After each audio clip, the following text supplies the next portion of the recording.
స్పందించారు. అందరూ బాధలో ఉంటే వైసీపీ శవ రాజకీయం చేస్తోందని మండిపడ్డారు. రాజకీయ లబ్ధి పొందాలనే దురుద్దేశంతో అసత్య ప్రచారాలు చేయడం వల్లే వైసీపీకి 11 సీట్లు వచ్చాయని ఎద్దేవా చేశారు. ఇంకా అసత్య ప్రచారాలను కంటిన్యూ చేస్తూ ఉంటే ఒక్క సీటు కూడా రాదన్నారు ఎంపీ బైరెడ్డి శబరి. ఒక్క సీటు కూడా రాదు అని నేను చెప్తున్నాను. ఎందుకంటే ఇన్వెస్టిగేషన్ రిపోర్ట్స్లో తేలింది ఏంటి?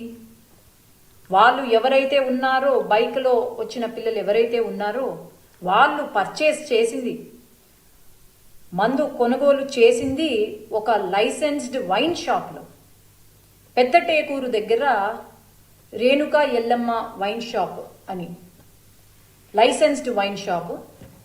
మీడియా మిత్రులకు ఈ వీడియో రిలీజ్ చేయాలి, ఎందుకంటే ఇక్కడ చాలా క్లియర్గా పర్చేస్ చేసిన టైము ఏదైతే ఉందో అది ఫస్ట్ 2 సార్లు కొన్నారు. ఫస్ట్ టైం పర్చేస్ చేసింది 7 గంటలకు, ఆ తర్వాత పర్చేస్ చేసింది కొనింది 8:30కు. మీకు చాలా క్లారిటీగా ఒక లైసెన్స్డ్ వైన్ షాపులో కొన్నారు.